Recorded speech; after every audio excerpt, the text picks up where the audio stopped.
Okay, it looks like we've got our quorum, so I'll go ahead and call to order the October meeting of the Plan Commission. Jackie, to get us started, would you call the roll? Sure. Margaret Clemens. Here. Here. John Enright Randolph. I'm here, and I'm almost to my laptop, so I will be rejoining in just a few moments, but here. Okay. Scott Ferris. Here. Jeff Morris. Here. Cheryl Munson. Edward Ullman. Here. Dee Owens.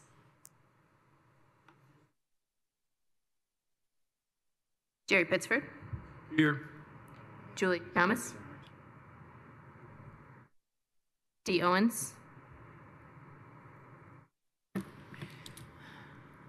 I see Dee is online, so I'm going to mark her as in attendance. And then Chris Cockrum. He is not a presenter yet. Okay, if you could, Tech Services, if you could promote Chris Cockrum. Is he online? Dropped off. If Chris Cockrum joins, if you could promote him. Yeah, my camera isn't working for some reason. Okay, Dee, we can hear you now. Okay, so we have, Okay. Thank you. We have 7 members in attendance and a quorum. Okay, thank you, Jackie. If you could please introduce the evidence of tonight. Sure. I'd like to introduce the following items into the evidence. The Monroe County zoning ordinance as adopted and amended. The Monroe County comprehensive plan as adopted and amended. The Monroe County subdivision control ordinance as adopted and amended. The Monroe County Plan Commission rules of procedure as adopted and amended. And the cases that were legally advertised and scheduled for a hearing on tonight's agenda. Okay, and Commissioner Thomas has joined, just for the record. So if we have a motion to approve the evidence. So moved. Second. Okay, I'll call the roll on the approval of the evidence. John Enright Randolph. Yes. Scott Ferris. Yes. Jeff Morris. Yes. Edward Ullman. Yes. Dee Owens. Yes. Jerry Pittsford. Present. Julie Thomas. Yes. Oh, yes, sorry. Margaret Clemens. Yes. Okay, motion passes 8-0.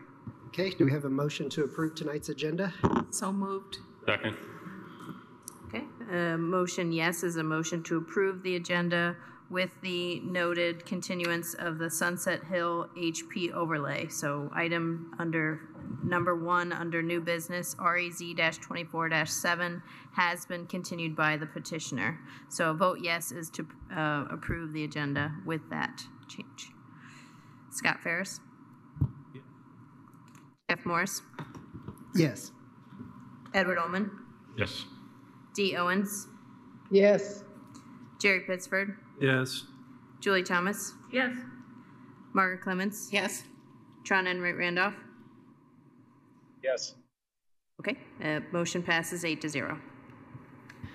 Okay, we have 4 sets of minutes to approve tonight. July 18th, 2024, August 20th, 2024, September 24th, 2024 CDO number 1 hearing, and the October 1st, 2024 CDO number 2 hearing. So do we have a motion to approve these 4 sets of minutes? So moved. Second. Okay, motion yes is a motion to approve all 4 sets of meeting minutes. Edward Ullman. Yes. Dee Owens. Yes. Jerry Pittsford. Yes. Julie Thomas. Yes. Margaret Clemens. Yes. Tron Enright Randolph. Yes. Scott Ferris. Yes. Jeff Morris. Yes. Motion is approved 8-0. Okay, moving into administrative business, we've got the 2025 meeting calendar. Yes, I'm going to have Drew help present this since he put this together for us. So Drew, do you want to give any updates? Sure. So on the meeting calendar, anywhere you see an asterisk, it means it is not a standard meeting date. One to point out specifically is the filing deadline for January 2nd. That is in order, we had originally placed that on January 8th, which is the first Wednesday outside of the holidays. But in order to make sure we meet all the public notice deadlines, we needed to keep that filing deadline the true first Wednesday of the month. So if you look through the calendar, everywhere you see an asterisk, as I said, is not a standard meeting date. And we were not able to review a finalized version of the county council calendar, especially during the budget times for next fall. So we did our best, as we typically do, with respect to Plan Commission dates and this room's availability for September and October as well. So we might have to amend this calendar at some point in the future, but this is what we have for now, and we'll get started with it next year. Okay, do we have any questions for Drew on the calendar? I'd like to move approval of the calendar. Second. All right, it's been moved and seconded to approve the 2025 meeting calendar. A vote yes is a vote to approve.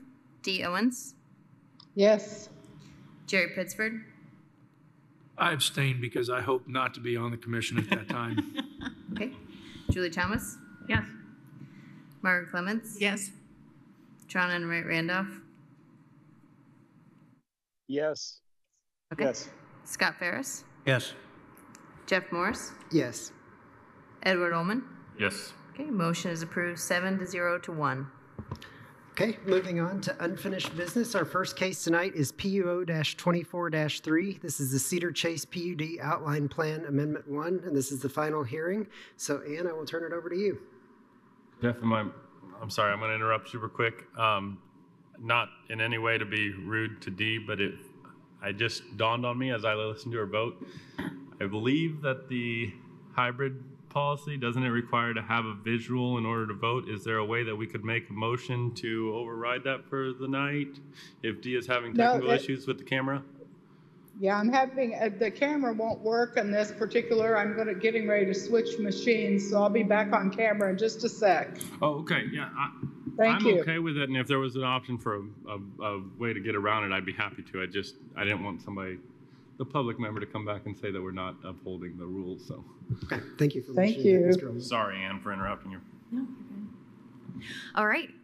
Thank you, everyone. So I do have an updated initial screen here. We have included 6 additional properties to this petition and property owners.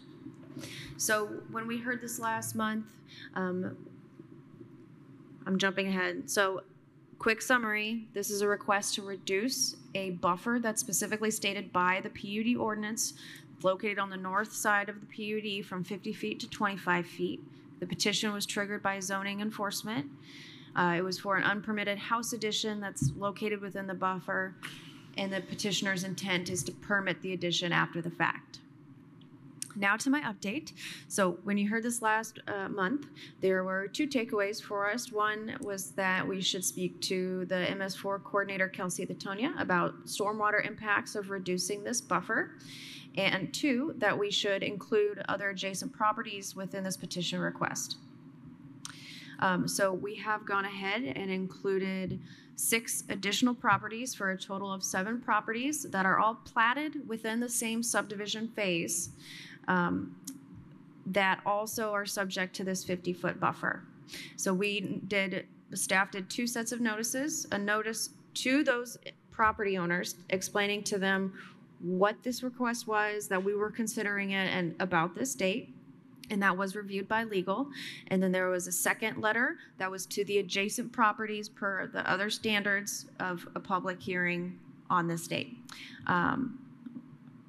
And that was also looked over by legal, and that's included in the exhibits at the end of in the packet.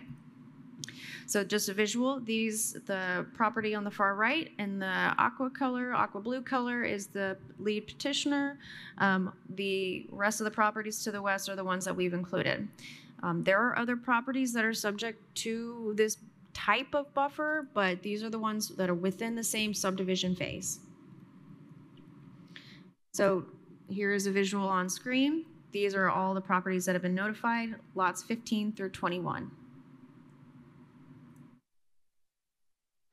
Ms. Latonia gave us a comment. She stated that the main concern for her was water quality of runoff draining to the sinkholes to the south, that she recommends erosion and sediment controls be implemented if there's any land disturbing activities in those areas, but states that a small amount of additional impervious isn't going to cause a substantial change in peak discharge. To date, we have only received one contact from the people that were notified. So we did receive a letter of support from one of the property owners that we have added in, from a Mr. John Spencer at 4170 West Red Rock Road. And they support the removal or reduction of the 50-foot buffer.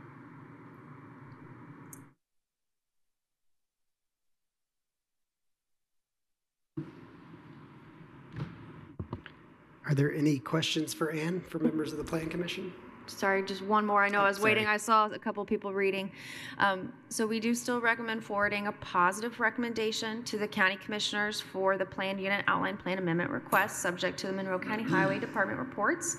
Staff recommends removing the entirety of the 50-foot buffer. The original petition request was for a reduction. If we remove the buffer, it is clearer overall because there is still a rear setback of 25 feet and any other platted easements that are on the plat will still be applicable. So, thank you. Okay, sorry, Ann, I got excited there. Do any members of the Plan Commission have questions for Ann? I do have a quick question, if I might.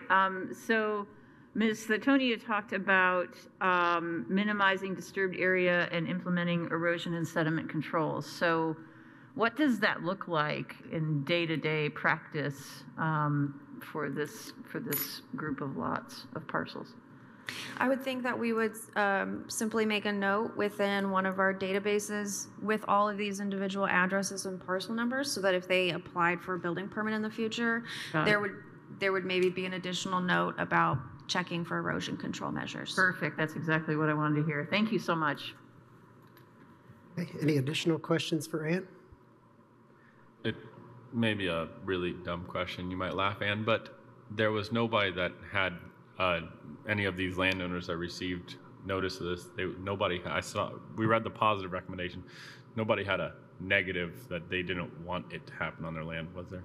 Nope. Okay. Didn't hear from anyone. Okay, seeing no further questions, we could turn now to the petitioner and the petitioner's representative. If you'd like to speak, you'll have a combined total of 15 minutes. If you could sign in and state your name.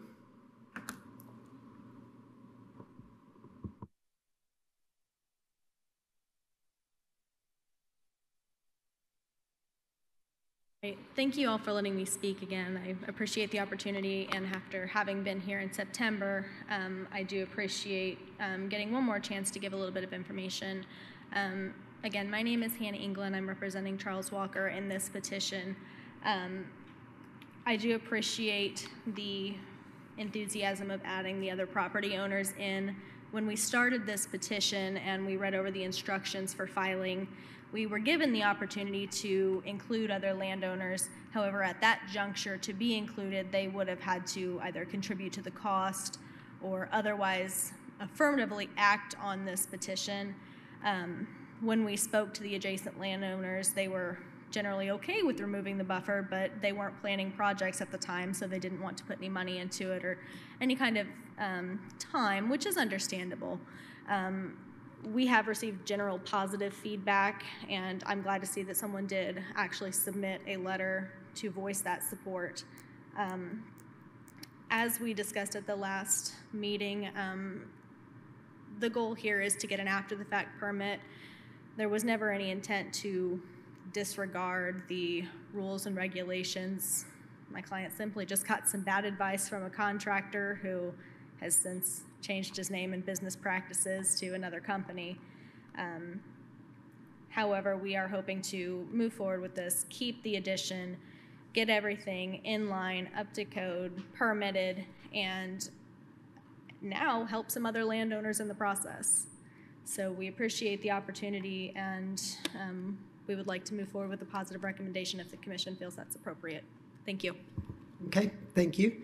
Do any members of the Plan Commission have questions for the petitioner? Okay, seeing none, we can turn to public comment. If there's anybody here in the room who wishes to speak for or against this petition, please come to the podium. If there's anybody online who wishes to speak for or against, please raise your virtual hand. Okay, seeing none, we can come back to the Plan Commission for questions or comments. Any comments from any members of the Plan Commission? I'd like to move approval of PUO-24-3 for the request for the Cedar Chase PUD outline plan amendment number 1. And I'd like to make it subject to the staff's recommendation that we remove the entirety of the 50 feet PUD buffer, a rear setback of 25 feet, and any other platted easements that will still be applicable. And I'd like to make this subject to the Monroe County Highway Department reports. Second. It's been moved and seconded to send a favorable recommendation to the Board of Commissioners for PUO-24-3. This is the Cedar Chase PUD Outline Plan Amendment 1, and this is in relationship to 7 parcels as noted on the agenda, and the request is subject to MS4 coordinator reports, Highway Department, Highway Engineer reports, and it includes the recommendation to remove the entirety of the 50-foot PUD buffer, as well as putting in place a new setback of 25 feet from the rear of the platted easement. A vote yes is a vote to send a favorable recommendation. Is that, I'm sorry, Jackie, you said putting in place a new setback from the rear. Is that not already an existing setback based on the existing zoning? Rear? Okay, it's an underlying, yes, okay. Sorry for the interruption. No, that's good clarification. And this is the final hearing, so no waiver of final hearing required. So I'll go ahead and call the roll. Scott Ferris? Yes. Jeff Morris? Yes. Edward Ullman? Yes. Dee Owens? Yes, I'm still having issues, but I'll be there shortly. Okay. Jerry Pittsford? Yes. Julie Thomas? Yes. Margaret Clements? Yes. Tron and Ray Randolph? Yes, and I feel your pain, Dee. Oh, can you repeat your vote? I can see you now. Yes, I switched over to my laptop. I just Okay. So Dee, I'm also gonna sympathize with Dee. yes, Dee, I will wait on your vote since it's not necessary for the majority until you can get the camera on. So it still passes by a vote of 7-0. Thank you. Thank you for coming back again this month. We appreciate it. So moving on to new business, as I mentioned earlier, REZ-24-7, the Sunset Hill HP overlay zone has been continued. So we will move on to item number 2 under new business, which is PUO-24-4. This is the Westgate on 3rd Planned Unit Development Outline Plan Amendment 2. This is the preliminary hearing, and a waiver of final hearing has been requested. So Ann, back to you. Thank you.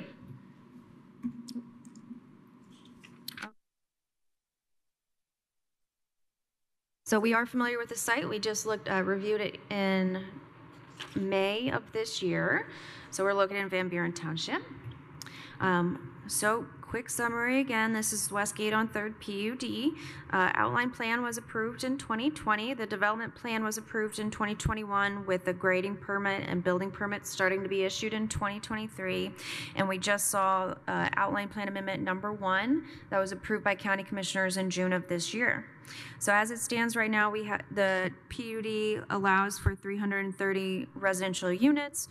It allows for 11,000 square feet of ground floor retail business services, 22,000 square feet of ground floor private office suites, business services, and then the remaining, there's 38 infill acres with a maximum 40% impervious coverage.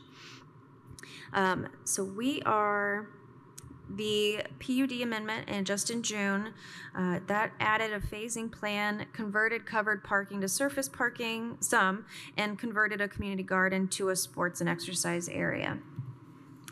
So tonight we are specifically looking at these 3 northern buildings. So far, all of the building permits for the property have been issued except for these 3 buildings, which are located closest to State Road 48. So within this amendment, this would be Amendment 2, we're looking at kind of 3 requests. The first is to remove the 33,000 square feet of commercial use space. The second is to remove the requirement for 3 elevators in the 3 buildings.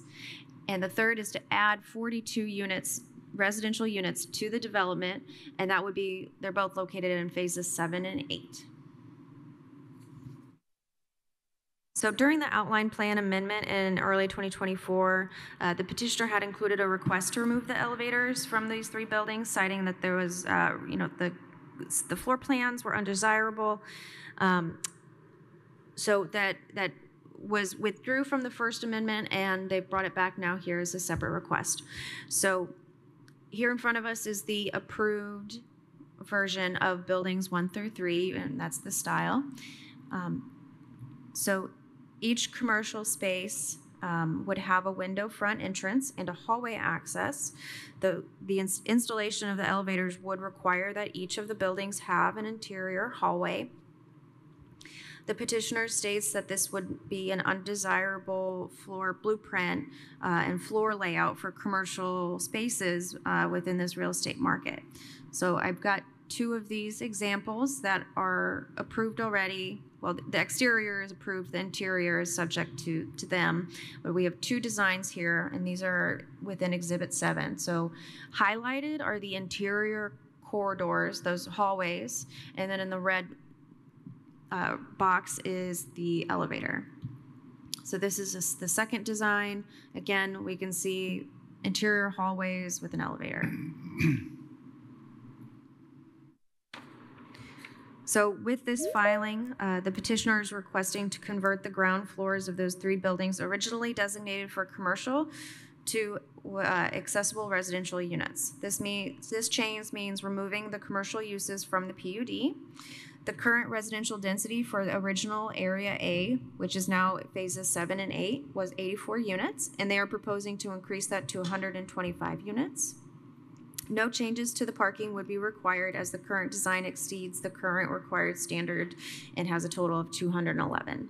So on screen is just a screenshot of the proposed outline plan amendments. So we would see that the density would increase to, or the units would increase to 371, and they would increase the barrier-free apartments from 84 to 125, and then they go on and to state that they would those 125 barrier-free apartments with 20% workforce housing, and then they remove the commercial space with elevators from that original description.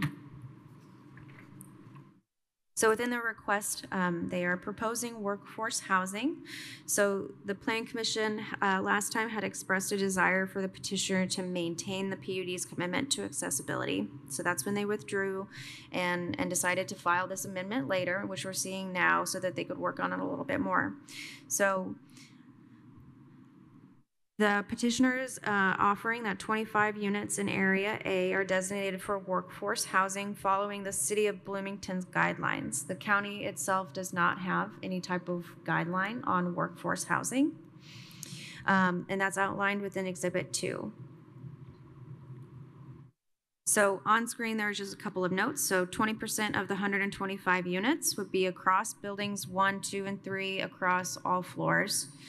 And it would follow the workforce housing calculations. So this would assist maybe rent-burdened individuals, as well as there would be more for first floor spaces available. They have stated that there would be a 10-year, that the program would run for 25 years with step down from 10 years and then stepping down every 5 years. And then the program of the workforce housing would conclude after 25. And that relates to the mortgages that they are able to have. So I would let the petitioner expand on that a little bit more, but they do talk about that within Exhibit 1 in their petitioner letter. So on screen is an image of their proposed building, right? So the commercial space is gone. The elevation of the building style has changed from flat roof to now, dimensional roof. So this is what we'd be looking at, which is similar to the other styles on the property already. And here within Exhibit 8 in the packet would be the proposed floor plan for the first floor, and that'd be residential without elevators. So the Plan Review Committee heard this on September 12th, 2024. They did not forward a recommendation, but there was a good discussion over a few different points. So the first is that the Monroe County Urbanizing Area Mixed Use Designation does not require mixed uses, but offers flexibility. That the comprehensive plan is a guiding document and a bullet point within the findings. There were questions about building code and the removal of the elevators and accessibility. And there were also questions about forced floor commercial, the rental availability, and whether there's discussion about whether the part of the commercial space could or should be kept with any of the buildings. So to go into a little bit more of that, we've done some research since that point. So first I'd want to go over the kind of elevators and accessibility. So the planning director had a conversation with the Monroe County Building Commissioner, Bobby LaRue, where they discussed when elevators are triggered within Indiana State Building Code. So per Mr. LaRue, elevators are not triggered in residential buildings 3 stories or less. There are some exceptions for buildings that are used for certain uses, like a shopping center, shopping mall, professional office, or a healthcare building. And Mr. LaRue stated that many apartment buildings in Monroe County do not contain elevators. And the way that that relates to this specific development, the development has a total of 17 structures. 10 of those buildings are residential apartments and includes the 3 under this petition, so buildings 1 through 3. All of the buildings within the PUD are 3 stories or less, and that is within the outline plan. The other 7 apartment buildings do not contain elevators, and that the requirement for putting an elevator exists only within their outline plan and not within the building code. And then a little bit about elevators and accessibility. So again, Plan Review Committee discussed the idea that maybe the first floor would be reserved for ADA accessible units. So with a little bit of digging, the Americans with Disabilities Act states that a development with between 301 and 400 residential units would be required to have 12 units that are accessible. The units that are intended to be accessible under the ADA would be on a barrier-free floor and would be considered a Type B unit, which is able to be converted to ADA standards, which means Type B units are referred to as adaptable because they have features that are considered adaptable to become accessible, such as removable base cabinets and frame blocking for future grab bars. So the next point that came up at the Plan Review Committee is about, they discussed other developments that require first floor commercial spaces. Is there a lot of vacancies? Are there not a lot of vacancies? Do they have issues with occupancy?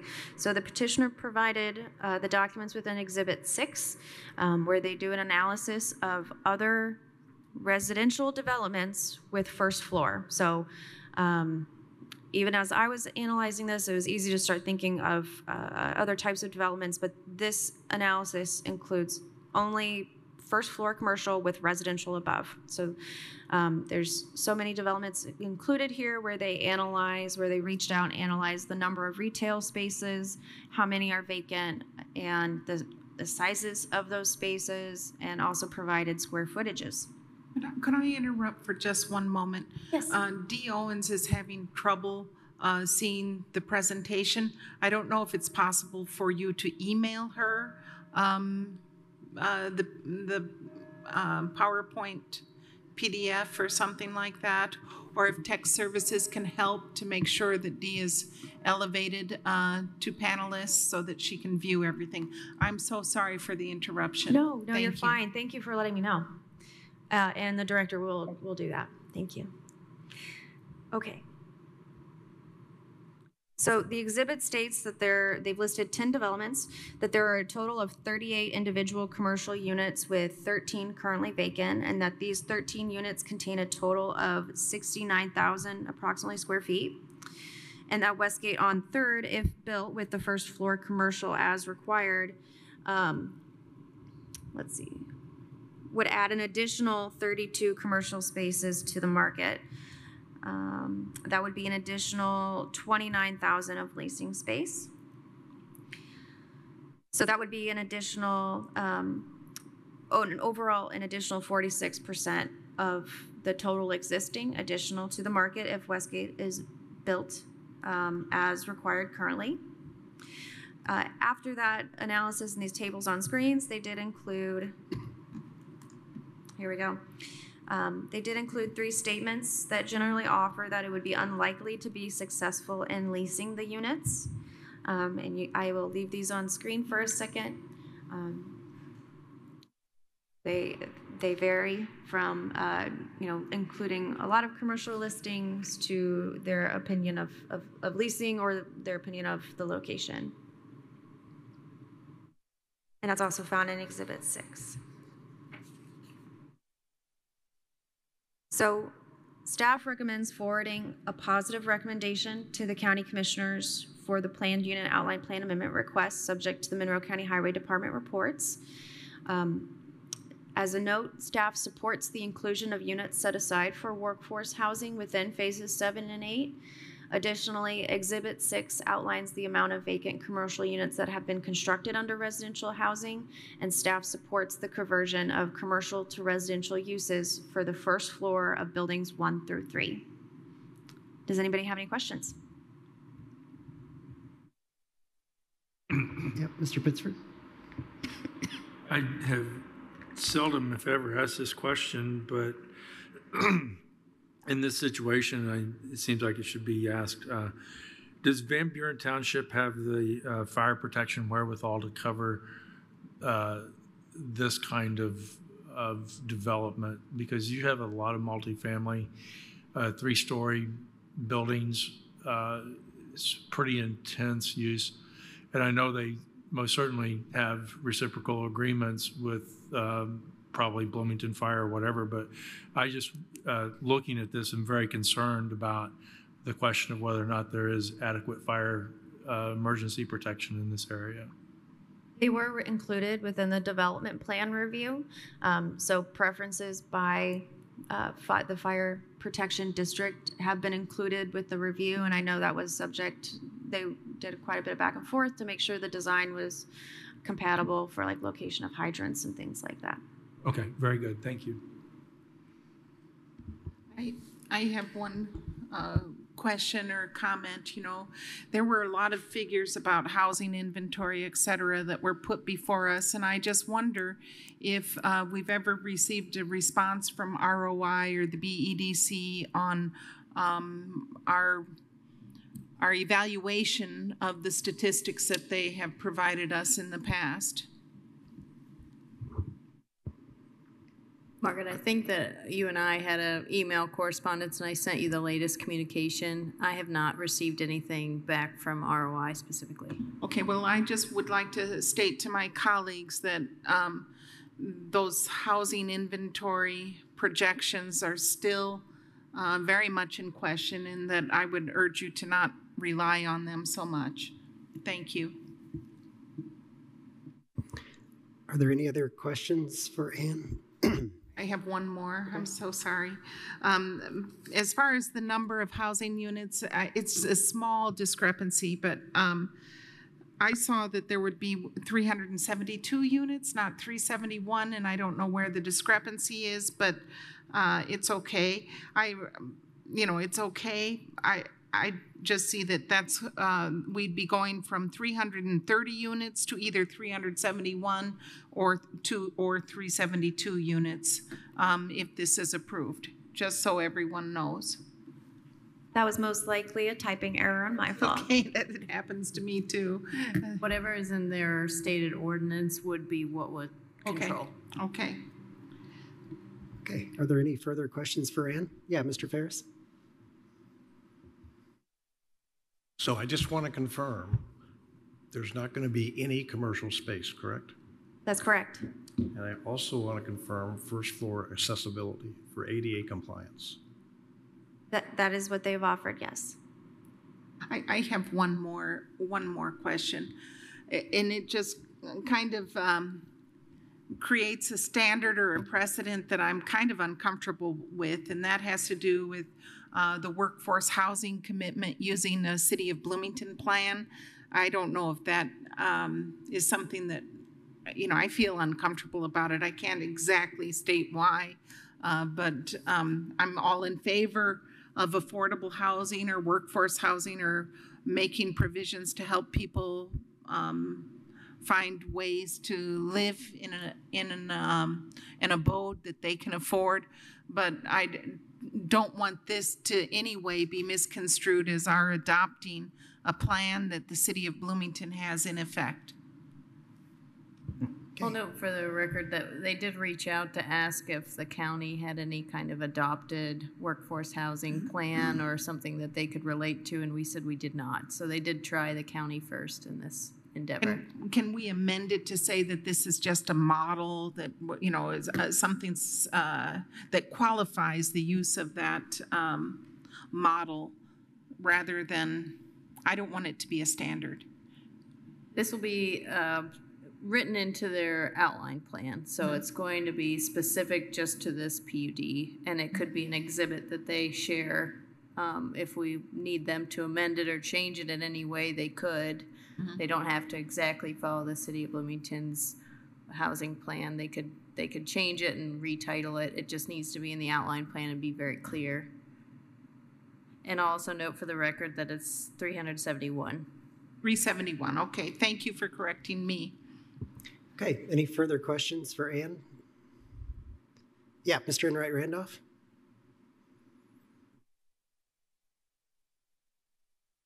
Sorry, it took me a second to come off mute.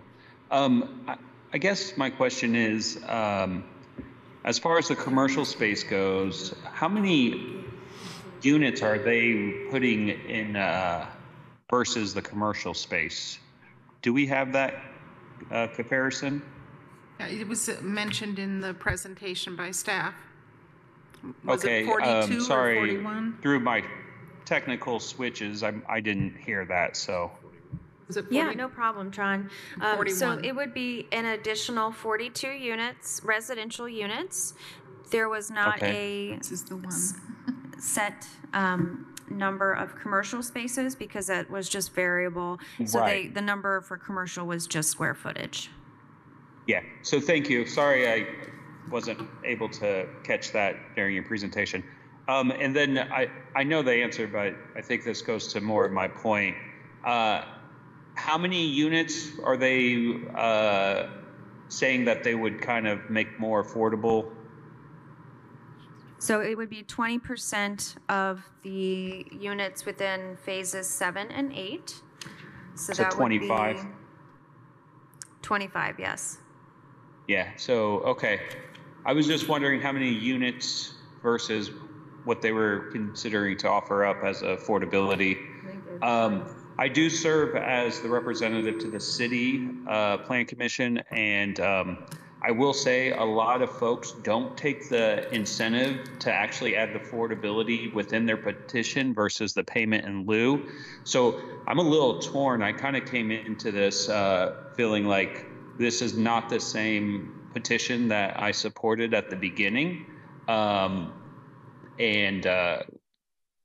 thank you. That's the end of my questions. Okay, any further questions from the Plan Commission for Ann? Okay, if not, we'll turn to the petitioner or the petitioner's representative. If you could come forward, sign in and state your name, you'll have 15 minutes.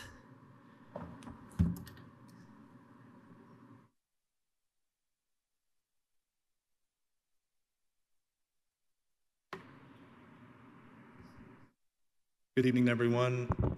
Thanks for hearing from us again. Ryan Huffman, Vice President of Development with Sunstone Construction, who's the general contractor at Westgate on 3rd. Just wanted to go back. I know that we know each other well at this point, but we removed the removal of elevators from the original petition and went back. We listened to the fact that you guys are fighting against predatory rental rates. You were also wanting to add as many adaptable first floor units as possible to help those in need. I also would like understand that we started this in 2019 and the market has changed dramatically. All of our lives have changed since 2019, 2020, and 2021. So A brief update on the project. The project is going well. We are on schedule. 12 of the 17 buildings are erect at the moment. I'm not sure if anybody's been by recently, but it's moving right along. These last 3 buildings, if approved, we would like to get footers and foundations and underslab plumbing in yet this year. We would like to keep it moving and get the construction out of our neighbors' hair and start to lease as soon as possible.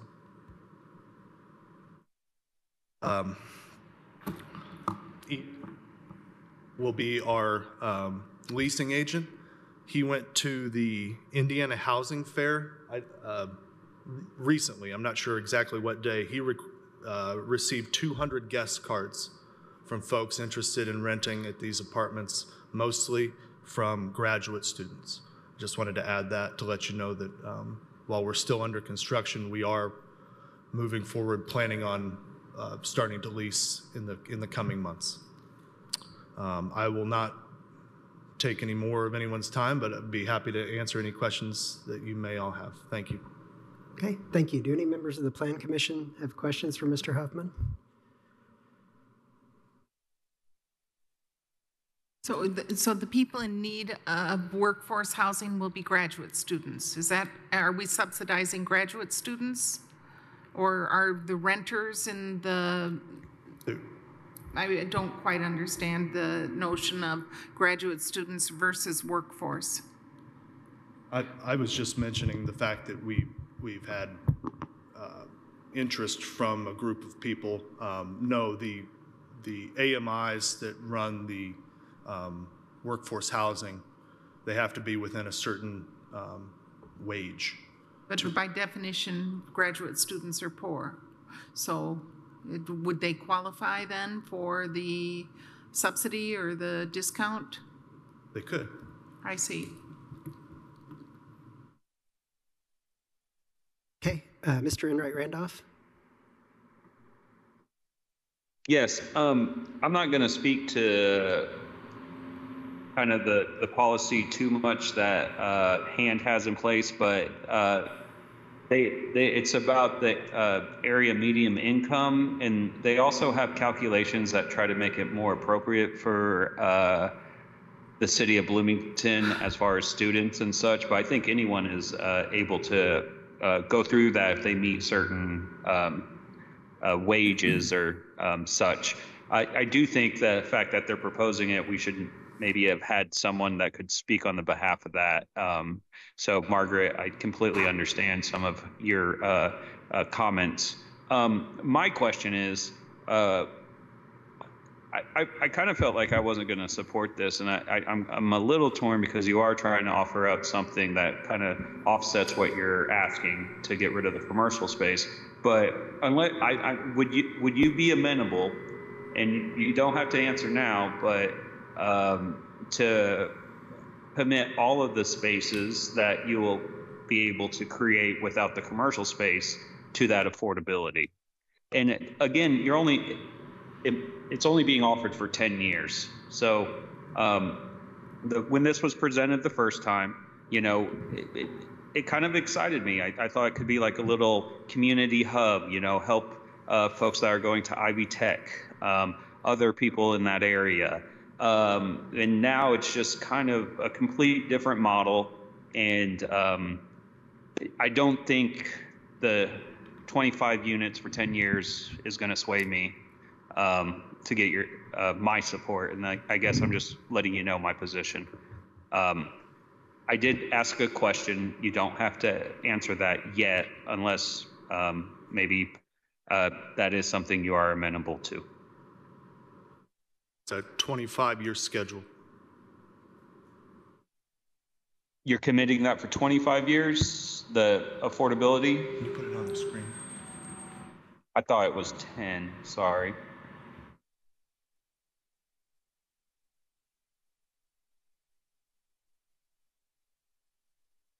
$25 units available for 10 years and stepping down gradually every 5 units until 25. Okay, sorry, I read that slide too quick. Still, it's still almost half of what units you're going to add to it versus the commercial space. So thanks for the correction. There was a question. I know that's a difficult one to address at this current stage. That's my questions. Thank you. Okay, I'm going to turn to Mr. Schilling. I believe you've got a comment or a question. Yeah, I'm just going to read a section from the Indiana Code 36.124.2-1. And this states that a county or municipality may not adopt or enforce a land use or planning ordinance or regulation that would have the effect of controlling the amount of rent charged or the purchase price agreed upon for a transaction pertaining to the lease or purchase of privately owned residential or commercial real property, or requiring real property to be designated or reserved for lease or sale to a group of occupants, owners, or residents classified by income or assets. So we cannot enforce an ordinance or make this a part of the ordinance, but it's possible, in my opinion, that it could be accepted as a written commitment. If they voluntarily make that a commitment, that that's something that could be accepted, but it cannot be required. And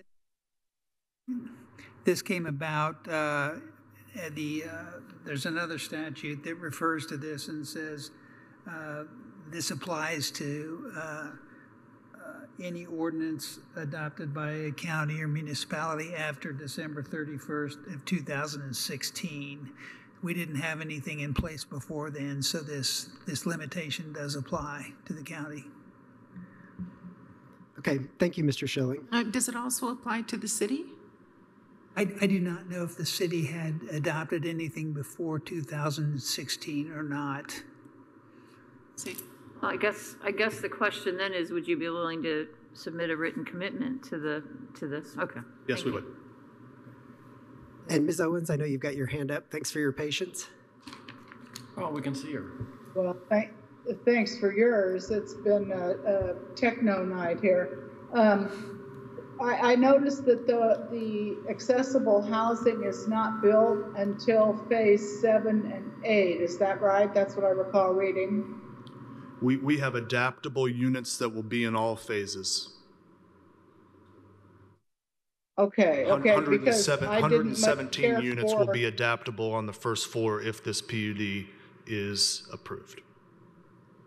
Okay, but the way that it looked to me, and tell me if this is wrong or not, I hope it is that you weren't building accessible units until the very last. That is incorrect. Okay. Thank you. Do any other members of the Planning Commission have questions for the petitioner, Mr. Pittsford? Yeah, I'm a little confused. Ms. Clemens, concerned that we're subsidizing graduate students. Are we subsidizing anybody? Is the county contributing money to this in any way? Well, through our approval of this use and the reallocation of expenses, it seems to me that, I could make that I argument. would think of a subsidy as an actual financial contribution to something, not an opportunity for somebody to spend their own money to do this. So, and I also would state for my purposes that I don't think it matters what limitations, what creates the limitations on someone's income. Affordable housing is affordable housing for everybody who's in need of that based on income.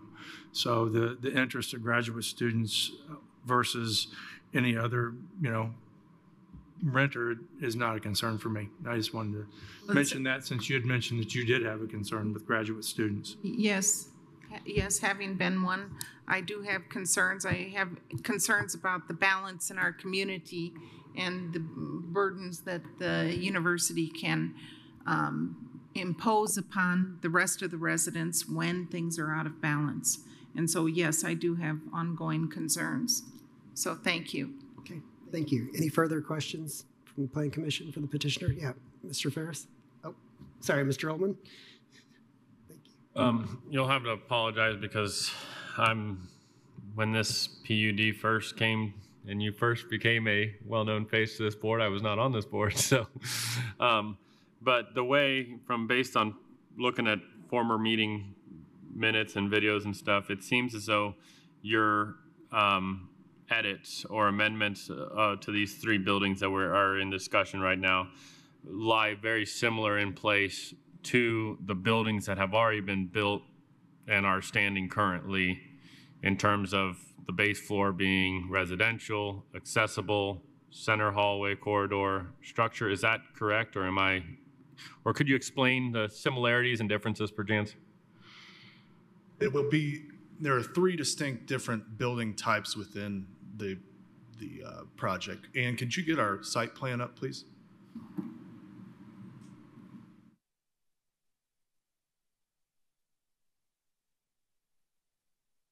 Okay, so this the middle section that's in white, buildings 4 through 10 are one section.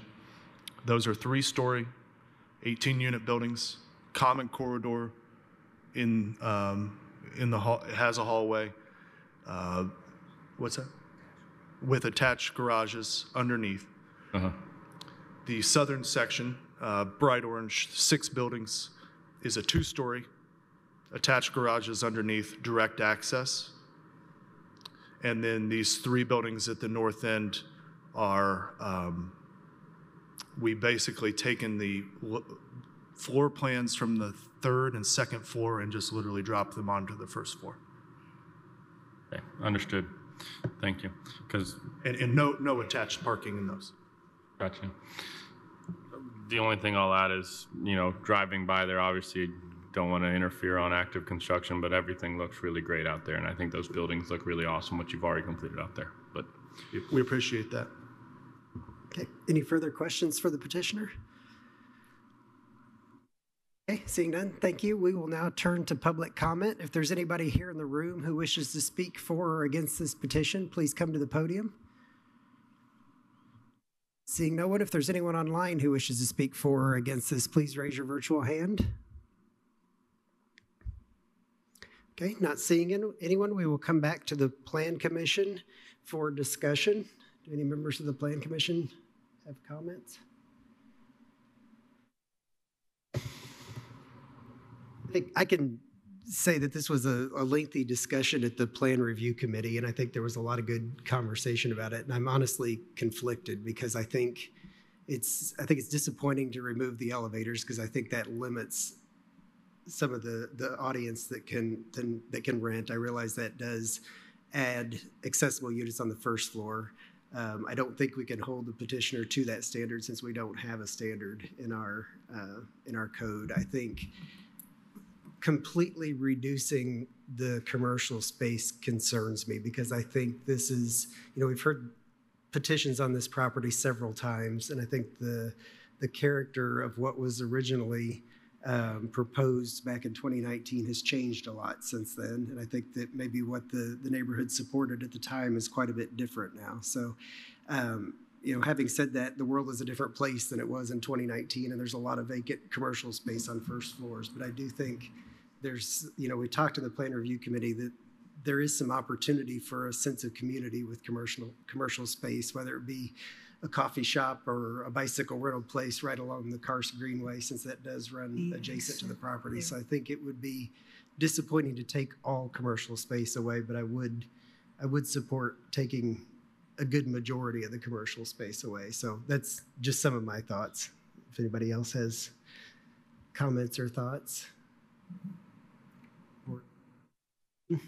I think if I can add to your thoughts, Jeff, and I gotta be honest, this has been a very difficult one. I feel like I've spent a lot of my own time adding homework to trying to understand this better since you guys have been seeing it for going on 5 years and I've only been here for 2. So, and I understand the hesitation or the hiccup that the removal of the commercial space can make because that is kind of in that, I'm going to call it a transition area where you go, half a mile east and you have a lot of commercial, and you go half a mile west and you have a lot more residential, and then you go a mile west and you're rural. So it's kind of in that point where I like your comments, your ideas, your thoughts about, a possible coffee shop or things like that. But I think the thing that really brought me back was the fact that I prior to realizing that the petitioner had done some of this homework, I looked at some of the other commercial spaces, and you go, well, I think I was about 1.5 miles east to where 3rd Street curves, and there's a similar structure, residential on 2nd and 3rd floor with commercial on 1st floor, and they have vacancies right there, and that's 1 mile down the road. Now, granted, they don't have the walking path, they don't have the Ivy Tech right across the road, things like that. But I think one of the things that I kept looking at was that this is a perfect transition zone where you do have some of that higher density. I'm hesitant to use those terms because I don't want to misinterpret something, but you do have some of that higher density housing where an apartment complex fits, and then you don't have to go too much further and you start getting housing like in single family dwellings and on further more larger lots and stuff. And I see this apartment complex as fitting perfectly in that transition zone, that sliding scale. I shouldn't use that term either, but fitting there. And I also see this as an opportunity where, you know, if they're willing to pony up that 20% of workforce housing, there are so many of those businesses that are 1/2 mile walking distance, starting from Cloverleaf all the way out to Lowe's and everything else in that area, that have signs up saying they need workers. So you have an opportunity to put a lot of more housing within a walking distance to potential employers. And I don't know, all around, I just really see it as a positive, but I do have to say that it's been a very difficult one to really comprehend since I haven't been involved in it fully from the beginning. But yeah, could we go to Mr. Enright Randolph? Yes. Sorry, he's had his hand up for a minute. That's good.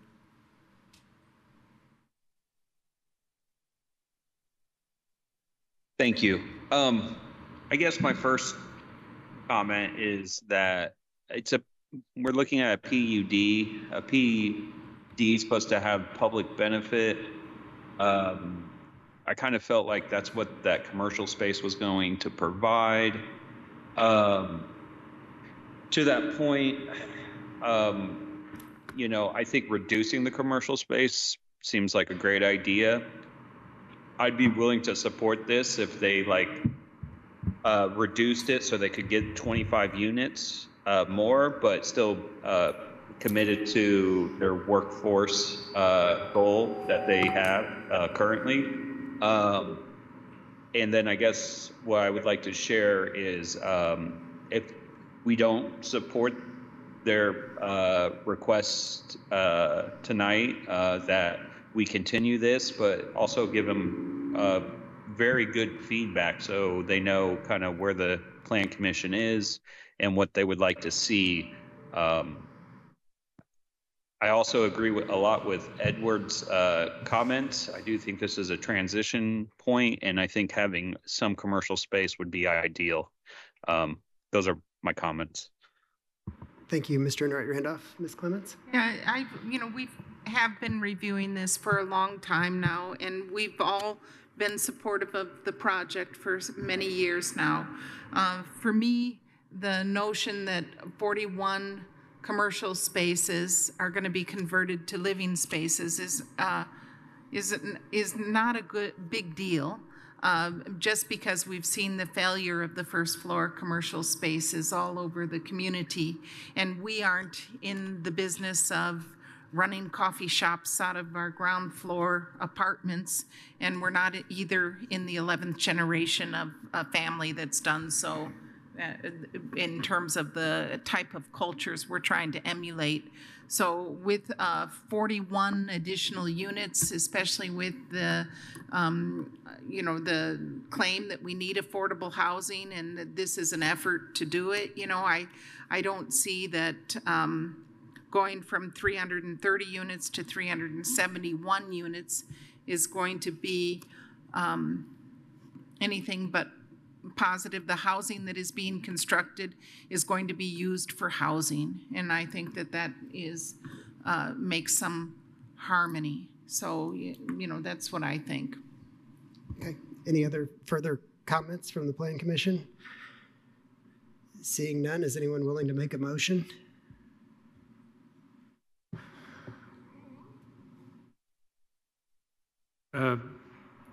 I'll give it a try.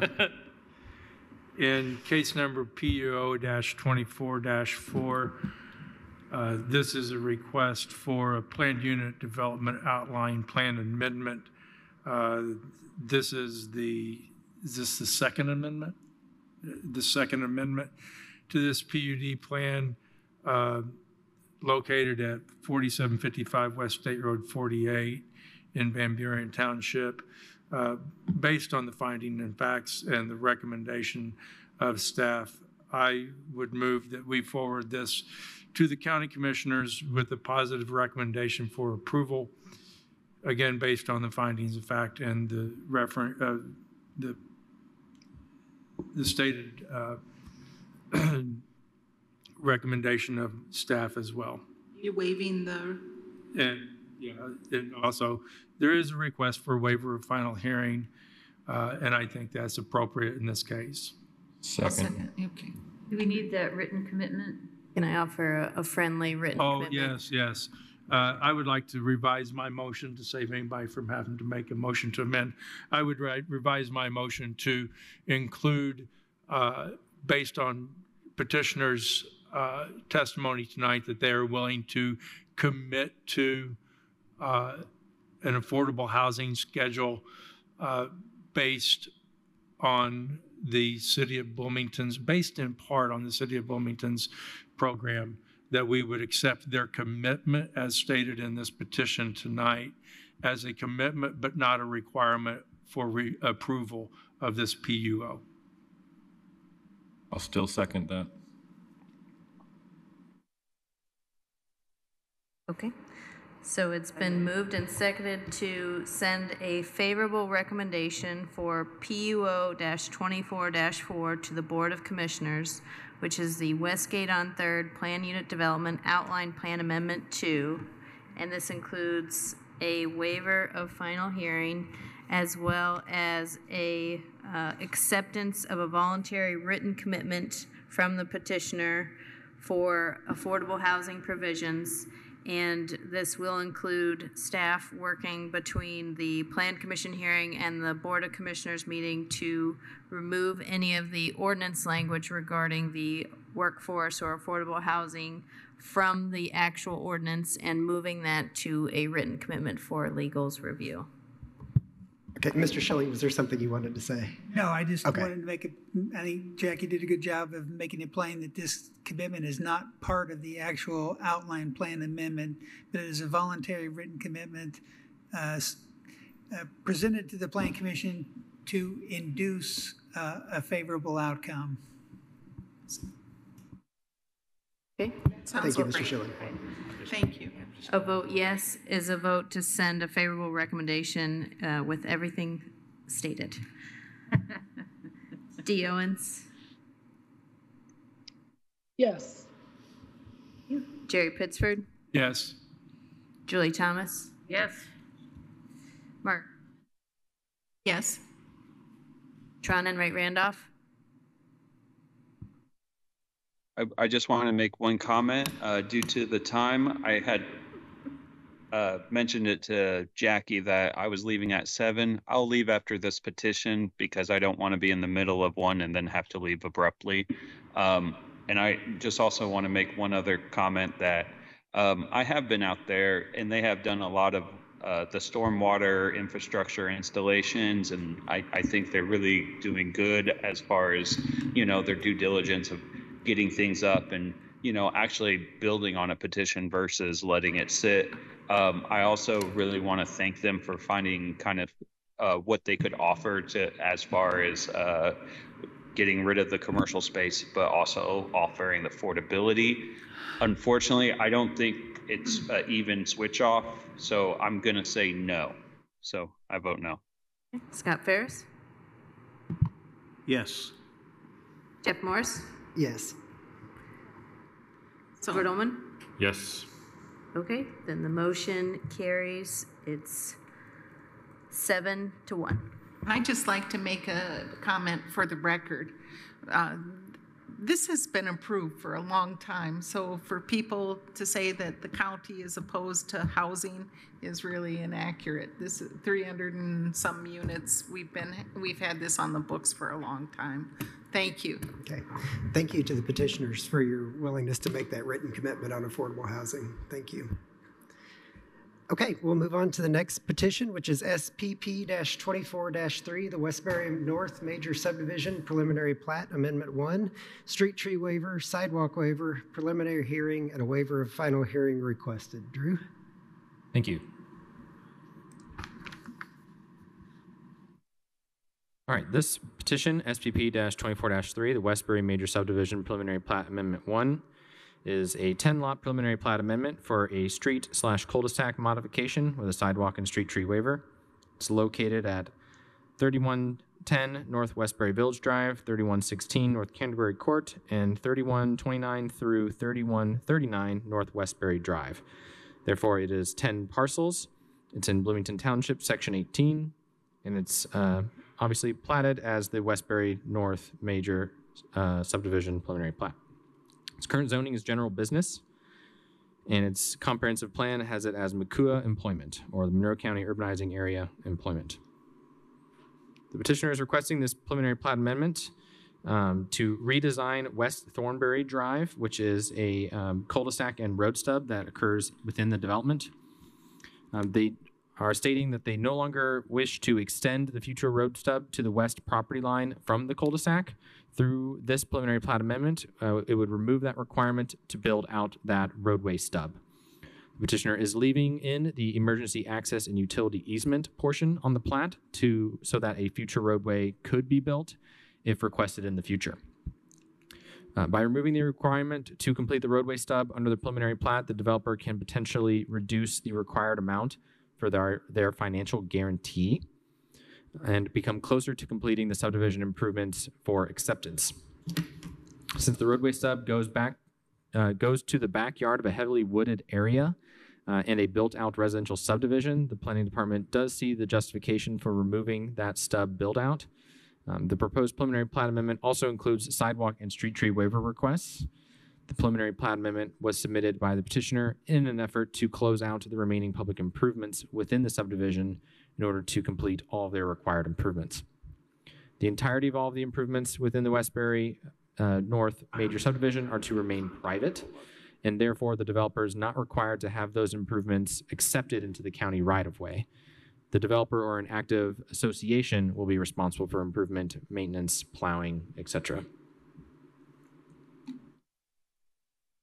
As part of the original subdivision's approval in 2018, the developer was required to post a financial guarantee in the amount of $143,617.27 for the corresponding remaining improvements.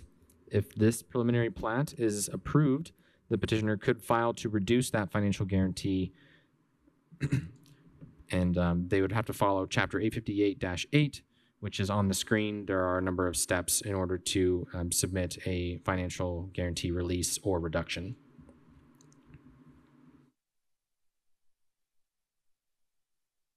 Those improvements that they could request a financial guarantee release or a reduction of include the stormwater infrastructure, thereby rectifying any deficiencies that are reported by the MS4 coordinator, subdivision setback and street tree requirements, and ensuring all landscaping is installed and thriving within the stormwater infrastructure areas. That current financial guarantee is valid until January 27th, 2025, and the petitioner has been renewing their letter of credit every 3 to 6 months for the past 6 years while the development of this subdivision has occurred. The planning department has encouraged the developer recently to complete all the required improvements and file this preliminary plat amendment to address those public improvements that they do not intend on completing, which involve the road stub build-out, as well as a portion of sidewalk that is yet to be constructed, and the relocation of street trees based on certain physical constraints and other undesirable locations for those street trees. Here's the location map. This is Arlington Road here to the west, and the entrance to the subdivision comes through here off of Arlington, and then continues up north on those private roads, which are Westbury Village Drive and West Thornbury. Here's the site condition map with all 10 of these lots highlighted. And you can see the infrastructure that's in place throughout the subdivision as well. On the screen now is an image from the original approval of this major subdivision in 2018. This was an exhibit that was provided by the petitioner and working with the planning department at the time. The pink areas that you see on the subdivision are the sidewalk waivers that were requested at the time, and the green is where the sidewalk is to be provided based on that original approval. On the screen now, highlighted in yellow, is that portion of sidewalk that the petitioner is requesting not to construct. It has not been constructed to date, and there are a number of constraints along this area, including slope, as well as the presence of a lift station that the petitioner is attesting that is unsuitable for the construction of a sidewalk in this area, and they will speak more to that during their time as well. On the screen now is an image provided by the petitioner's representative that shows the location of street trees identified in the color green that are to be relocated. Those are the street trees that they do not wish to plant based on either the portions, specifically this portion here along lot number 1 where my cursor is, that is actually already pavement. So they would have had to dig up the pavement to plant trees there. And this lot number 1 is currently owned by the adjacent property owner, High Rock Church Incorporated. And they have, through conversations with the petitioner, decided that they do not wish to have trees planted there. Also, you can see these additional trees identified along the cul-de-sac area, and then some additional trees on the, what would be the east side of the development, because north is oriented to the right side of your screen. Now on the screen is a proposed alternative location for those street trees that were previously identified in the last image. So all of those blue dots that you see on the screen are the street trees accounted for that would have been planted along the cul-de-sac, along that portion of pavement that High Rock Church owns, and then that what would be east side of North Westbury Village Drive. They've been relocated to other locations in this development, specifically at the corner of West Thornbury Court and North Westbury Village Drive, and then on the east side, the northeast side of North Westbury Village Drive, as you get closer to that final cul-de-sac on the north end. On the screen now is the final version of the preliminary plat amendment 1. You will note down here where the yellow portion would have been highlighted, there is no longer a sidewalk detailed here. And you'll also note in the top right of the image, there is no longer a road stub build out all the way to the property line as was originally intended by the 2018 approved preliminary plat. It just cuts off here and stubs instead of continuing on that full length. And then this is just another image of that final version of the preliminary plat amendment 1, just zoomed in for your review. You can see the street trees, the relocated street trees down here on the bottom of the screen. We did have some comments from the Highway Department as well as the MS4 coordinator. Though Westbury is a private development and has not been reviewed by the Highway Department for this preliminary plat amendment request, the Highway Department can review required as-built when they are submitted to release or reduce the financial guarantee. At the time of the request for a reduction or release of the current financial guarantee, the Highway Department will check the as-built to ensure, for example, the sidewalks and roadways are constructed according to the approved plans on file. The engineer has submitted new construction plans as part of this preliminary plat amendment that reflect the requested changes, but to the planning department's knowledge, the new construction plans do not reflect the as-built conditions on the site. And then, of course, the MS4 coordinator's comment down at the bottom of the screen, stating that there were some deficiencies reviewed in previous post-construction inspection reports for the subdivision, and they are also requesting as-built for the detention ponds, referencing Chapter 761 of their ordinance. And recently, in communication with the petitioner, I believe that those as-builts for both the roadway and the stormwater infrastructure are either underway or might be already complete, but have not yet been submitted to the planning department. Here we have some imagery of the development. So this is 2024 imagery. So you can see the subdivision is almost near full build out. There's this vacant lot here, and then there's a vacant lot at the very end, which this image does not show, but grade work has begun, and there is an active site plan filing that is under review for the planning department for that lot at the very end. You can also see in this image some of the completed sidewalk that is on the west side of Westbury Village Drive as it goes from south to north.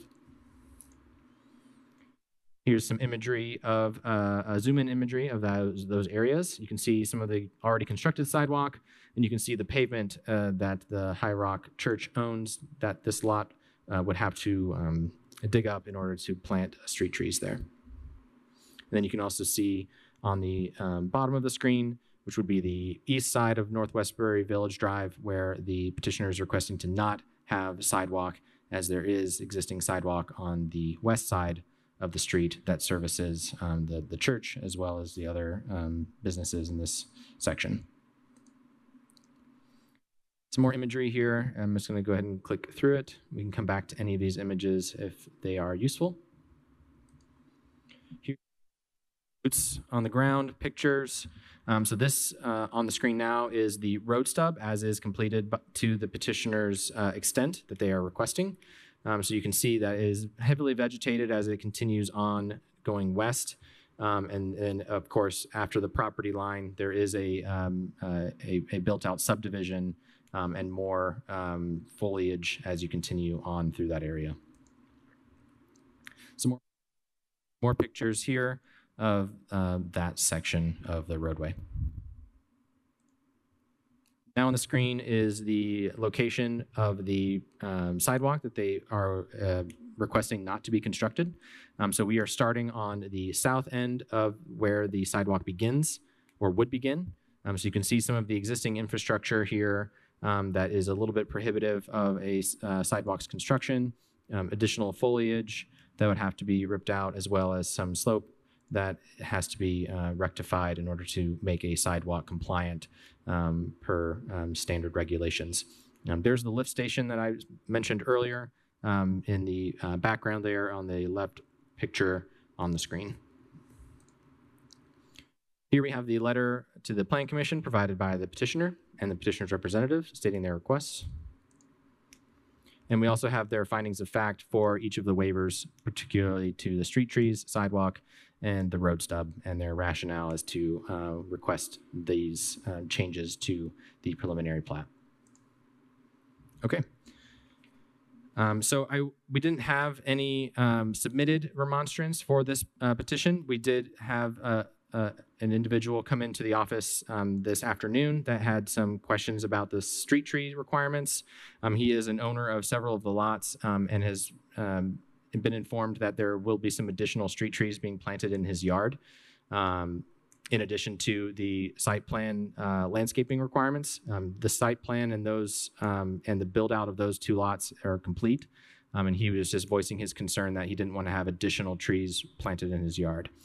And we also did receive another statement from an individual that was concerned about the top coat of the roadway, as well as the painting of turn arrows as you enter and exit the subdivision, which would not be part of the subdivision's approval or details of the subdivision, but could be addressed later on through the subdivision improvement agreement process, as well as the final inspections that are part of the development and its acceptance by the county. So that brings me to the recommendation. Staff recommends approval of the preliminary plat amendment based on the finding that the proposed preliminary plat meets the subdivision control ordinance, subject to the highway engineer and MS4 coordinator reports, with the following condition. Number 1, the petitioner submits as-built for all detention ponds per chapter 761 for the MS4 coordinator review and approval. The planning department also recommends approval of the sidewalk waiver request based on the findings of fact. And the planning department recommends approval of the street tree waiver request with the following condition of approval. Number 1, the petitioner submits a plan that details alternate planting locations for 11 street trees that would otherwise not be planted due to the waiver's approval.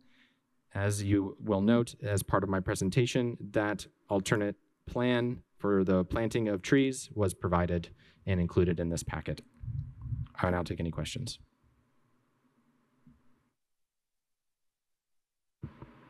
It's a pretty good presentation, Drew. I don't have any questions. Mr. Ullman? The only thing that I question is, and I think it's a misunderstanding on my part, the road stub, does that fall under your first statement of approval of the preliminary plat amendment, or was that forgotten in that slide that we're looking at? The road stub adjustment is encapsulated in the first recommendation of approval of the preliminary plat. Thank you, Joe. Drew always gives great presentations. He does. He does. Okay, any further questions from members of the Plan Commission? If not, we can turn to the petitioner or the petitioner's representative. If you'd like to come forward, sign in, state your name, you'll have 15 minutes.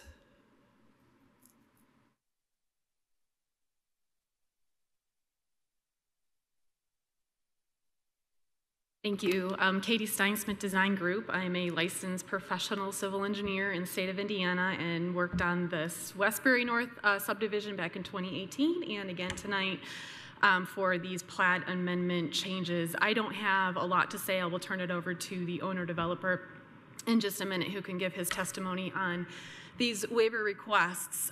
Drew, thank you. I would agree. Thank you very much on the great presentation. It really doesn't leave much for us details for us to fill in. Just a couple of things that I would like to point out. We did submit a exhibit showing the locations for those relocations of the 11 trees that we want to relocate.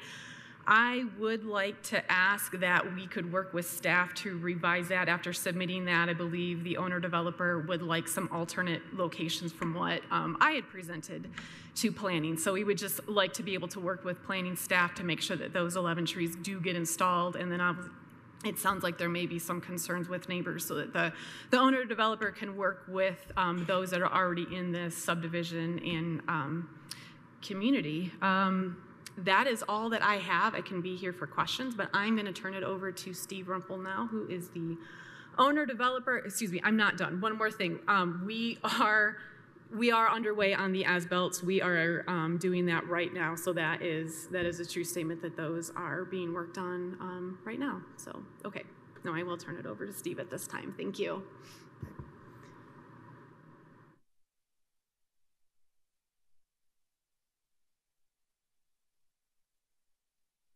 Mr. Rumpel, if you could sign in on the sheet so we have your name for the minutes. You have the remainder of the 15 minutes.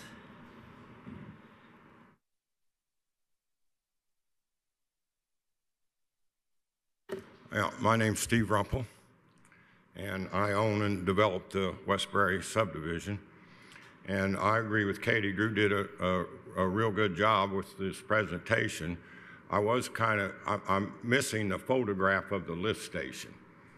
And one of the problems with the sidewalk is there's a pretty good section of it that literally is nearly impossible to build. And Drew and I stood out there together, and he agreed with me 100%. But there is this lift station, which of course we have to have, and it's only about 8 feet off the sidewalk. The problem is it's about 8 feet lower than the sidewalk. And honestly, I mean, I've been a builder and developer for 50 years, and if I knew how to build that sidewalk, it'd already be there. I'm of the opinion that it can't be built there. And there is, in this section of the street, there's a sidewalk just on the other side of the road that's already there. So that's my comments about the sidewalk. The road stub, and again, Drew and I both visited these places together. The road stub is, I don't know how to say that, it's a terrible place to build a road. There's very large mature trees, which I would hate to have to take down. The topography is terrible, and it's a location where years and years ago a railroad track went through. And there's the width enough to let a train through, and then it goes straight up. You know, I mean, it's really troublesome. And then the second thing about the road stub is that, you know, it does dead end at the property line, which is an older, fully developed subdivision, residential subdivision.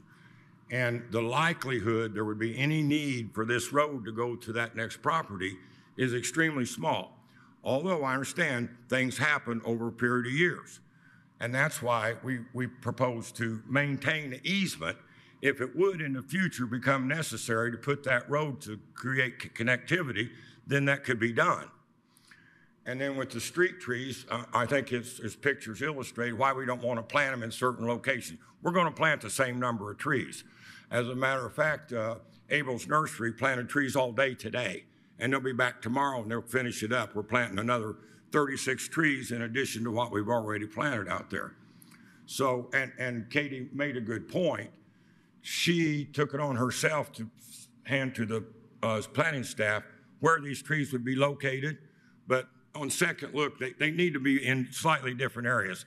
They were in a place where it's already crowded with trees, and there are some places that could use some. So we would like to have the leeway to be able to move those around a little bit. Matter of fact, I'll be honest with you, I moved some around today, but I'm sure that's going to be fine. So unless you've got additional questions for me, I'm not sure what else to add. Okay, thank you, Mr. Rumpel. Are there any questions from members of the Plan Commission? Okay, it doesn't look like it, so thank you. We can turn now to members of the public. If there's anybody here in the room who wishes to speak for or against this petition, please come to the podium.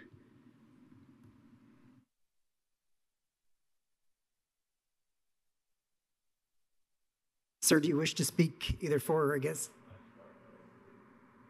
Okay, if you could go ahead and come up to the microphone and sign in and state your name, you'll have 3 minutes.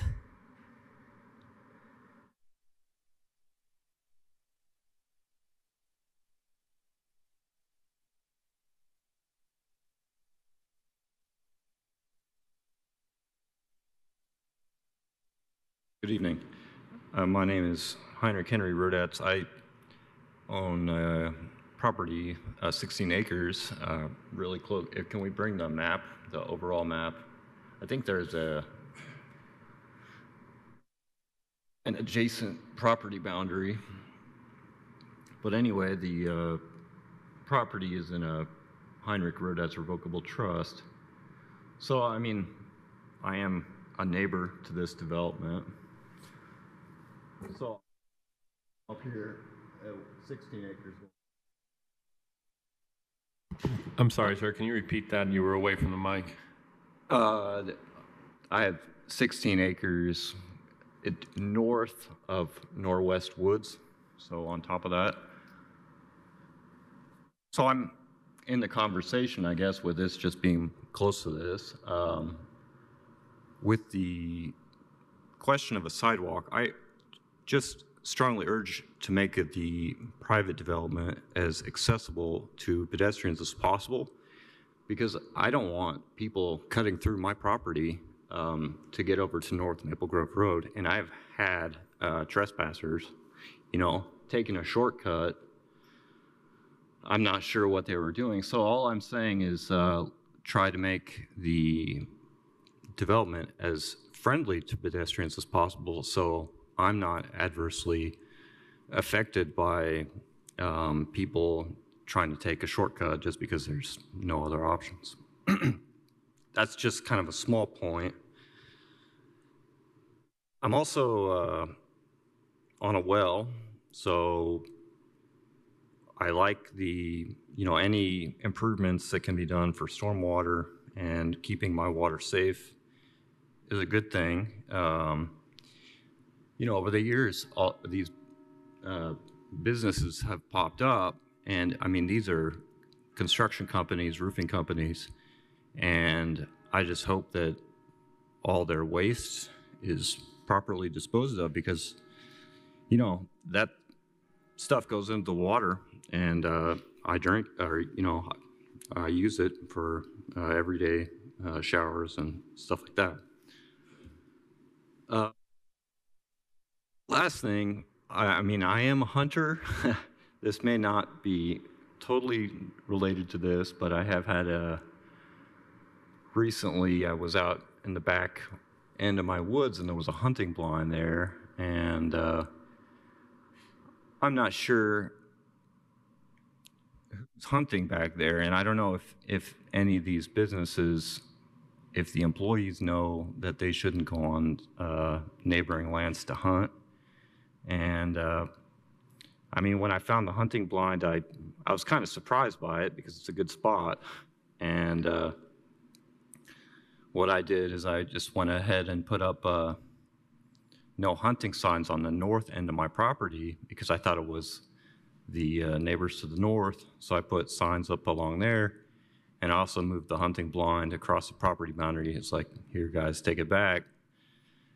But I'm not sure if it was them. It might actually be somebody on the eastern boundary, so closer to this private development, and it could be very well be one of the employees hunting back there. And I have to say, it's I'm sorry to cut you off, but your 3 minutes are up, but we appreciate you coming out to speak tonight.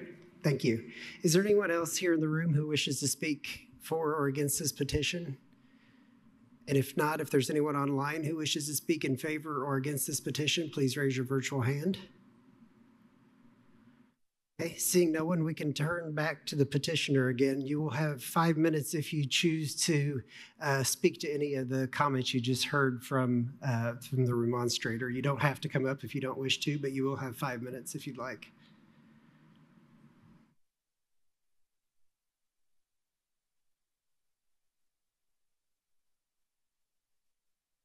Yeah, I don't know exactly how to address some of this, but I will say this, that in our development, his property is to the east of us. In our development, all of our watershed goes to the west. And we have a series of retention ponds, and we maintain erosion control measures as required and all this kind of stuff. So, you know, I can't see that anything we're doing is impacting the ground source water. And the next thing is the development there is nearly finished. I mean, we've got 2 lots left. One of them is being developed as we speak. And the last lot, the development plans for it are in the engineering process. As for the hunters, I mean, who knows? But I will say this. We've had several incidences in the woods to the east of us where we've had homeless encampments. And there's one property owner out there that they've tried to break in his doors and things like that. And he actually, I'm not sure who he called. I don't know if he called the police or planning or who it was. But the people moving from Westbury Village to the west is probably those homeless people because they're in the woods to the west of our property. So, and that's just speculation, of course. He doesn't know who it is or who's hunting or anything like that either. So, but that would be my guess, is that the people passing across his property, I'm certain they didn't come from our development. I mean, I'm certain of that. But so that's all I got to say, I guess. Okay, thank you, Mr. Rumpel. Are there any members of the Plan Commission who have comments? Seeing none, does anybody have a motion? I do, if I could borrow your piece of paper.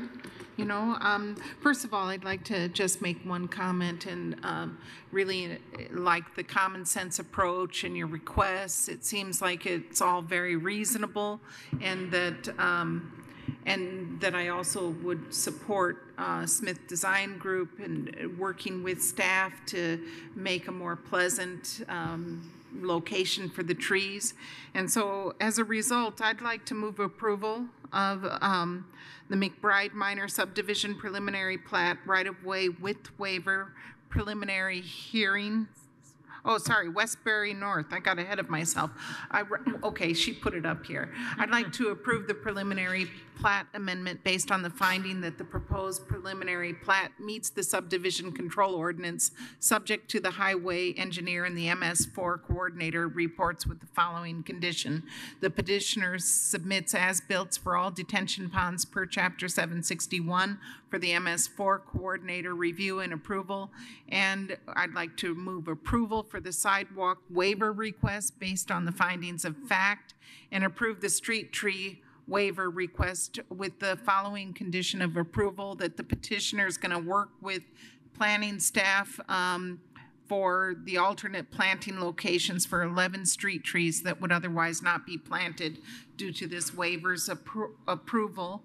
And to the remonstrator who came out, you know, a lot of the issues that you brought up today, we like and really appreciate hearing the problems you're facing as a property owner, but I don't see how they're related to Mr. Rumpel's property. And, that just was not established. And so I'd just like to move approval. Is there a waiver of a second hearing that we need to do or anything like that? Yes. I'd like to move approval that the second hearing be waived as well. Second. Been moved and seconded to approve SPP-24-3, which is the Westbury North Major Subdivision Preliminary Plat, Amendment 1, street tree waiver, sidewalk waiver, and a waiver of final hearing with the following conditions. This would be based on the highway engineer and MS4 coordinated reports, and as follows: the petitioner submit as-built for all detention ponds per Chapter 761 for the MS4 coordinated review and approval. Approve the sidewalk waiver based on findings of fact, and approve the street tree waiver with one condition, that the petitioner work with the planning staff to find alternate locations for 11 street trees that would have otherwise been planted due to the waiver's approval. A vote yes is a vote to approve. Jerry Pittsford? Yes. Julie Thomas? Yes. Margaret Clements? Yes. Tron Enright Randolph? Sorry, he's gone. Scott Ferris? Yes. Jeff Morris? Yes. Edward Ullman? Yes. Dee Owens? Yes. Okay, the motion is approved 7-0. Okay, we will move on to the final petition of the night, which is SMN-24-6. This is the McBride Minor Subdivision Preliminary Plat. There's a right-of-way width waiver. This is the preliminary hearing, and a waiver of final hearing has been requested. So Sean, I will turn it over to you.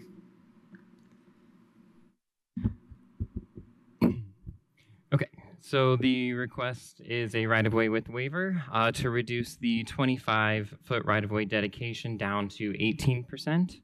The purpose is to create a two-lot minor subdivision with right-of-way dedication that will protect an existing concrete pad that is connected to an existing barn structure, which could be developed in the future.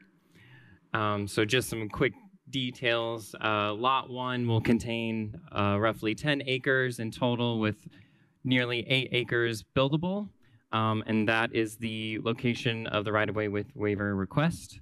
And then Lot 2 will contain 12.6 acres in total, with roughly 4 acres buildable. So there's no other issues with the property itself being subdivided. It's just this right-of-way with waiver request. So dedication of right-of-way is required by Chapter 856-28B, which involves streets. West Burma Road is classified as a local road in the thoroughfare plan adopted in 2018. It was also identified by the surveyor to be approximately 18 feet in width. Local roads do require a 50-foot right-of-way dedication, so that's 25 feet on either side of the roadway. West Burma Road does not currently have existing right-of-way dedication. The structures that are currently on the property predate the zoning ordinance. At least according to the data that we have available, those structures are from the 1950s through to the 1970s. So the planning staff did reach out to the highway engineer to kind of get some feedback from the highway department, how they would feel about reducing the right-of-way here. And according to Paul Souderly, who is the highway engineer, he did indicate that the highway department would be amendable to this right-of-way reduction on the condition that that reduction be parallel to the center line of the roadway, and that that reduction starts approximately 25 feet south of the south concrete pad to 25 feet north of the north concrete pad. Staff does view this petition as having practical difficulties being demonstrated. I do have some exhibits here to kind of illustrate what that right-of-way dedication would look like.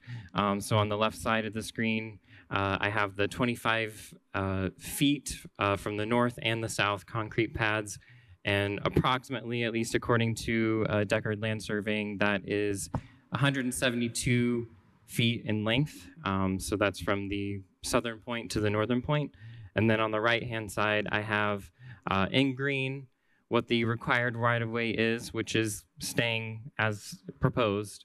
And then in this pink color, we have the reduced right-of-way, and that would be approximately 18 feet of dedicated right-of-way going there. And if you can see my cursor, this would be where the barn structure is, and then this southern concrete pad, which is the problem concrete pad, that is where that is located. So it does kind of straddle the outer line there, but according to Deckard Land Surveying, it would fit within that 18 feet. And I can come back to this if Plan Commission members would like. These are the site condition and location maps. So there at least used to be an active creek bed. I'm told that it is dry now, but in any case, the MS4 coordinator did request that a 100-foot drainage easement be placed along that creek bed. So it does straddle these, the red markings here, so it does go all the way through the subdivision and then also through the sides. And then just to put it in perspective, this property is only a few properties away from the county line, so this is a very rural considered area, very far away from any major roadways or settlements. Just some site photos, some aerial images on the left-hand side, and then on the right-hand side, I did try to convey where that concrete pad exists. It is covered by vegetation, at least during the warmer months, but in any case, that is where that is located.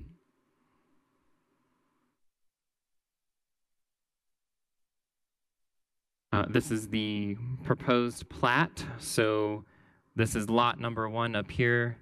This is where that proposed right-of-way reduction exists. Nothing proposed for lot 2. We've got this drainage easement that's identified by the letter W with some lines. So just to kind of illustrate where those drainage easements exist. There are proposed septic fields, so no issues there.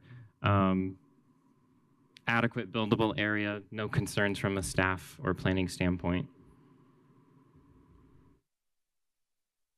These are the petitioner's findings of fact for the right-of-way road with waiver.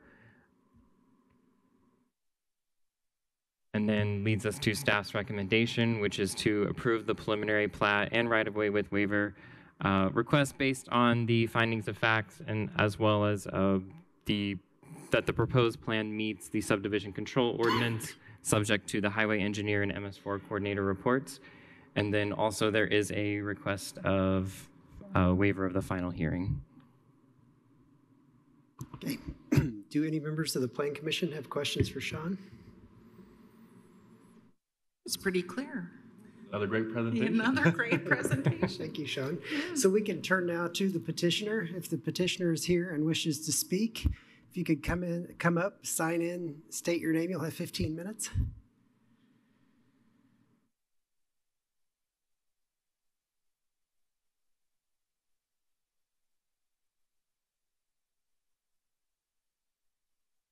Hi, I'm Tracy McBride. I'm the owner of the property. And yeah, do you guys have any questions? This is new for me, so I'm not sure what I'm doing. So clear. And it's nice of you to come. Yeah, Thank you. Appreciate it. Yeah. Sorry you had to wait so long. Oh, that's okay. How are the boys? Good, thanks, Sherry. Yeah.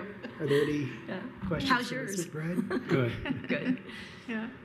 I have no questions. It was very well presented, and it's clear why you're requesting it, and I will be voting in favor of it. But Thank you. I don't think there's any questions, so shortest speech ever. Thank you. Perfect. Thanks, Sean. Okay, so we can turn now to members of the public. If there's anybody in the room who wishes to speak for or against this, Randy, or anyone online.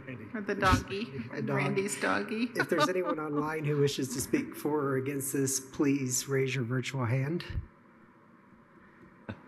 Seeing no one, we'll come back to the Plan Commission for comments or a motion if there are no comments. I'm prepared to make a motion.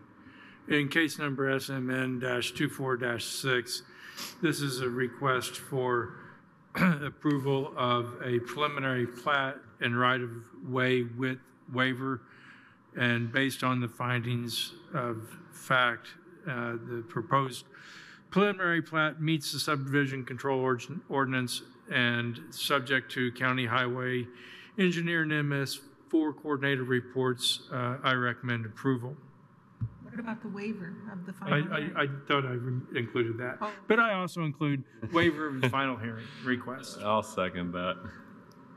Okay, it's been moved and In my seconded mind, I to approve SMN-24-6, which is the McBride Minor Subdivision Preliminary Plat.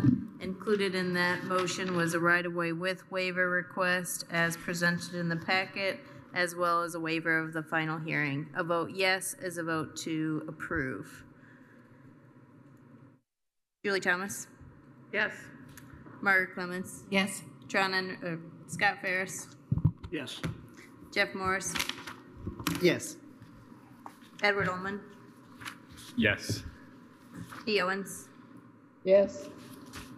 Jerry Pittsford? Yes. Okay, motion is approved 7-0.